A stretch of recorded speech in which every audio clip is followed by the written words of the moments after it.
So today we're going to be discussing Xanderhal. Xanderhal is a leftist streamer who I came across a couple months ago when he asked whether or not It's a Gundam was alt-right, and he said no, but this video is weird. I didn't watch the whole video. I watched like the first minute of it, and I didn't really think too much of it. But recently he's gotten himself into a very interesting drama, and I wanted to talk about it. So his ex-girlfriend came out with a tweet that said, "So if you've been wondering what happened to me, read." And then she linked a twitlonger. Twitlongers are never good. Every time someone writes a twitlonger, I almost said a quit longer.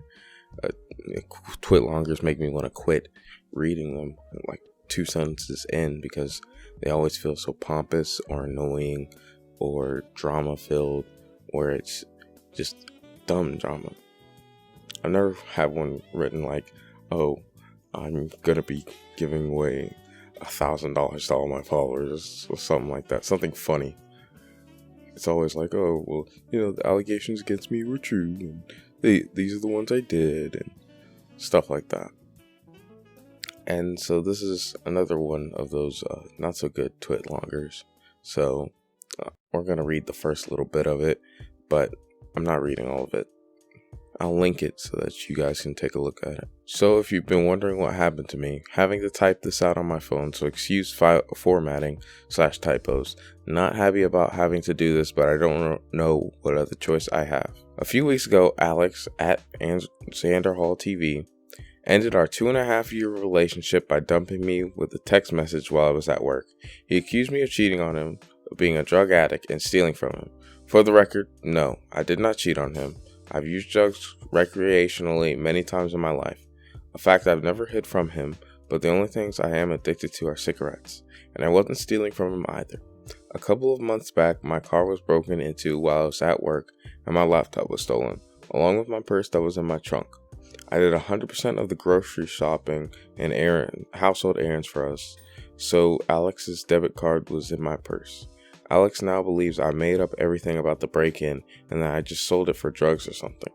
I do not know where he got that idea, because he won't have a real conversation with me about this. When I tried, he dismissed anything I tried to say by calling me a master manipulator, effectively shutting down any kind of dialogue." So yeah, it pretty much continues on like that. There's more stuff the more you go down. Now, the reception to the tweet and the twitlonger was kind of mixed. And I saw a very interesting tweet from White Nervoso where he asked, would she be willing to take a drug test?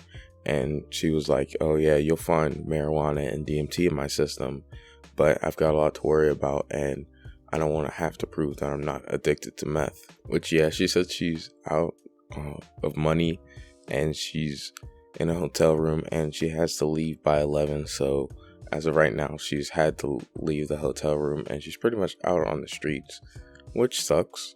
But Xanderhal came out with a reply. He said, "You stole my money and spent it on a secret meth addiction and just got out of jail. We broke up over a month ago. This is a sad attempt to extort me. More info coming soon."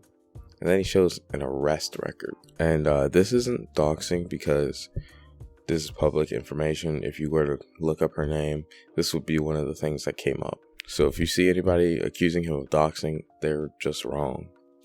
This whole drama has sort of been like a tennis match, just back and forth and back and forth. And some people been on Xanderhal's side, and then they switch over to Lani, I guess we'll call her side, and then they switch back and forth and back and forth. It's just so ridiculous. Don't take anybody's side in any type of drama, especially if it's on the internet. Just wait for all the facts to come out, right? If you're a fan of somebody, then just sit there and wait for the facts to come out. If you don't like somebody, sit there and wait for the facts to come out. I've been critical of Ethan Klein and Hassan. If something like this came out about them, what I would do? I would wait for all the facts. I might say something about it, but I'd still wait for all the facts before I made a snap judgment.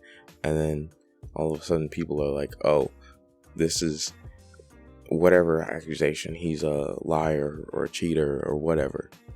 You kind of have to wait for the facts. But Xanderhal kept going. He said, She's mad I moved out of the apartment after our breakup and wouldn't provide her housing and bail her out of jail after her and her new boyfriend got arrested for ID theft and meth possession. She's been threatening to go to Twitter about it for a couple days now because I'm ignoring her messages, but like I'm not paying for my lying meth addict ex-girlfriend's bail or for her rent, LMAO. Xanderhal even came out and said that he was going to work on a video, but as of right now, it is 4:43, and he has still not came out with the video, so kind of confused. I guess it'll be out later today. I was gonna wait, but I was like, let me just say what I have to say now. If the job continues to develop, I'll say something tomorrow or the next day, whatever. And first of all, not only did Lani admit to having the drugs in her car, right?